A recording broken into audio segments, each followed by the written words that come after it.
Dita e 9. Thomas Bacon. Rreth viteve 1512-1567. Protestanti I së hënës në mëngjes. Nga Brian Hanson. Edhe pse krejtësisht janë anashkaluar në historinë e kishës, Thomas Baconi ishte një autor broshurash të panumërta, libra shumë të shitur dhe një klerik I perëndishëm gjatë reformimit në Anglinë e shekullit të 16. Baconi jetoi gjatë sundimit të trazuar të dinastisë Tudor dhe shërbeu në drejtimin e kryepeshkopit të Canterburyt, Thomas Cranmerit. Duke qenë autori rreth 50 trakteve me ripotime të panumërta, të cilat vazhduan të shtypeshin edhe 7 dekada pas vdekjes së tij. Shkrimet e tij mbi perëndishmërinë janë të vlefshme dhe të dobishme për të gjithë të krishterët, në mënyrë të veçantë për ata që priren ta ndajnë jetën e tyre në dy gjysma, në njërin që është e shenjtë dhe në tjetrën që është laike. Baconi thekson se një dallim I tillë nuk ekziston, duke I nxitur të krishterët e kohës së vet që të vazhdojnë procesin e shenjtërimit në mes të rutinës së jetës së përditshme. Pastor në fshehtësi. Baconi lindi në Thetford të Norfolkut, rreth vitit 1512 dhe ndoqi studimet në kolegjin e Shën Gjonit në Cambridge.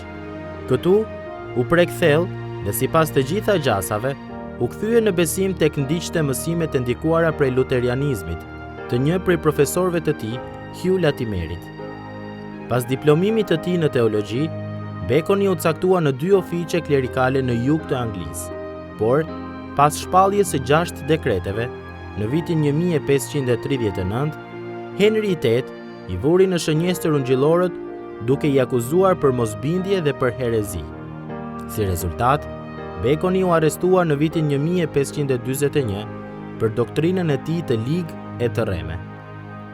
Pas lirimit nga burgu, Baconi jetoi në pyjet e Kentit, në mbrojtjen dhe përkujdesjen e disa burrave ungjillor, të cilët kishin lidhje me oborin mbretëror.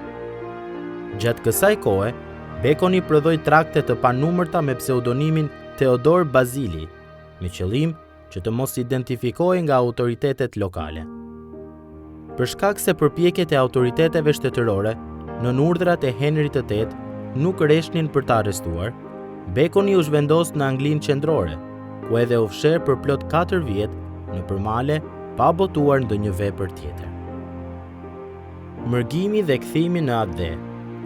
Kur Eduard VI, miku dhe mbrojtësi I reformimit anglez, u vendos në fron në moshën 9 vjeçare, në vitin 1547, Baconi u kthye nga mërgimi dhe shkoi në Londër, ku emërua kapelan pranë oborrit mbretëror.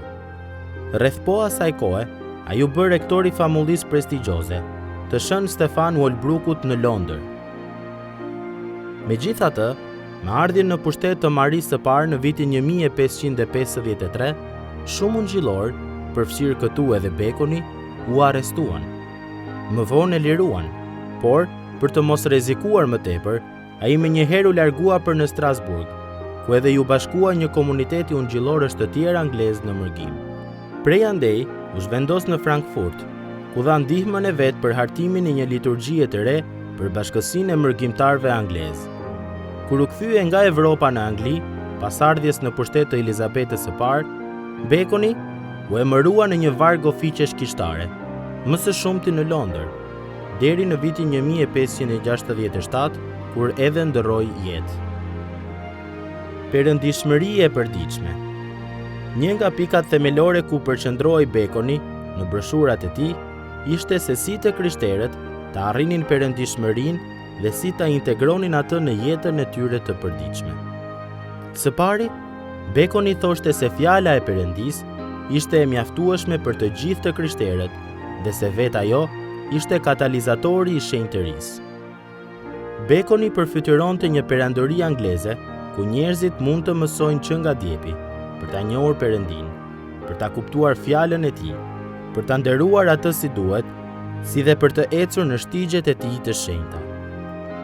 Së dyti, Baconi udhëzonte të krishterët që ta shihnin jetën e tyre si një skenë të vazhdueshme adhurimi ku shfaqej perëndishmëria, madje edhe mëngjesin e një të hënë të rëndomt. Për Baconin, Adhurimi nuk kufizoi vetëm në shërbesën e së dielës.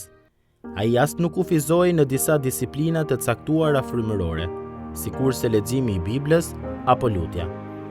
Përkundrazi, adhurimi ishte një aktivitet i vazhdueshëm që duhej ndërthurur me liturgjinë e jetës së përditshme, me vaktet e ushqimit, me vendin e punës, me mënyrën si kalohet koha e lirë, si dhe me kohën që kalojmë duke u çlodhur në shtrat.